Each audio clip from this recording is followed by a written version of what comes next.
Hello and welcome to lesson 3. After you finish watching this video, you should be able to wind the bobbin using your specific machine. So let's start at the very beginning. Before we even begin showing you how to wind the bobbin, let's start with talking about what is a bobbin.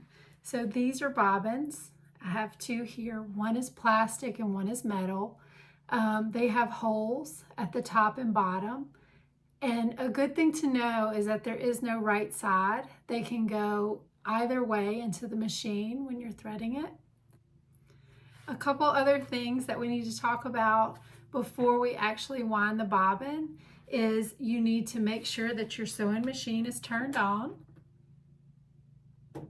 So I'm going to go ahead and turn my machine on. You need to locate your owner's manual. The owner's manual will have all the steps that you need to follow for your specific machine.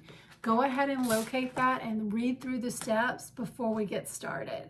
Winding the bobbin, everything happens at the top of the machine. So I'm going to change my camera angle and we're going to go over it from there. Please email me if you have any questions or concerns. So let's talk about the steps involved in winding the bobbin. So now we're at the top of the machine. You may have a little lift plate to access the spool thread on your machine, or otherwise you have a horizontal spool thread or a vertical spool thread.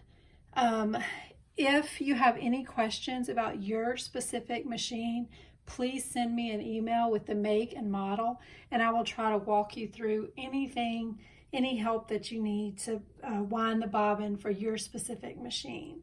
So I'm going to use this horizontal spool thread or pin holder because I feel like that's what most people have.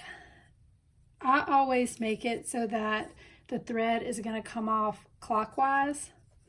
That's the way I was always taught, so that's the way I do it. So we're going to put that in there. And again, you can use either the vertical or the horizontal spool holder.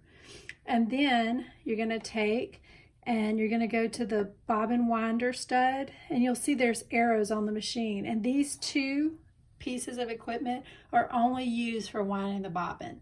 They're not used for threading the machine. So these arrows that you see, those are only indicated for winding the bobbin. All the other arrows you see on the machine are for threading the machine. So you'll need the spool thread, the bobbin winder stud, and the bobbin winder holder. Okay, so now what you're going to do is let me do this first so I can get some tension.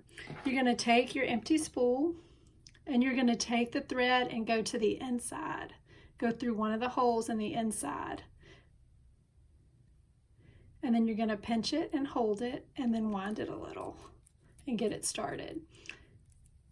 Okay, and then you're going to take and follow the arrows and go around.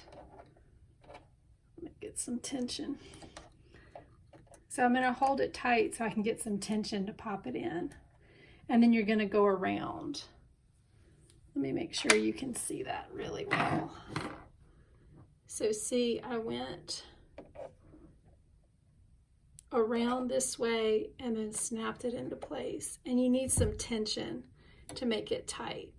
Okay? Let me put it back where it was.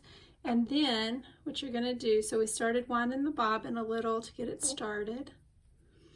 And then you're going to put it in place and make sure that it's winding in the right direction, that it's counterclockwise. Okay? Make sure it's nice and taut. And then there's two things you can do. You can either click this to start it, or you're going to slide it over. And when you slide it over, it'll start winding, or you have to use the foot pedal, depending on your machine. Mine, you just click over like this, and then I can stop it as well like that. Again, the machine needs to be on when you start. So let's go ahead and wind the bobbin. And if you click yours over, if you have a stud and you snap it over and it doesn't start, you may have to use the foot pedal to wind the bobbin. So you'll have to refer to your owner's manual to make sure that that's how it needs to be done. Again, if you have any questions, please let me know. So then we're going to wind the bobbin, and it should wind without any issues, and it'll stop automatically. So you don't have to worry about it.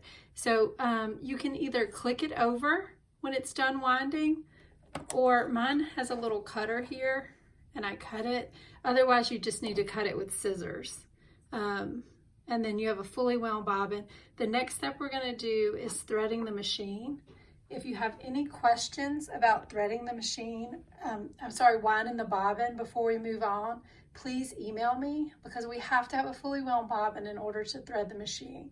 So don't move forward until you have that step down. And please let me know if you have any questions.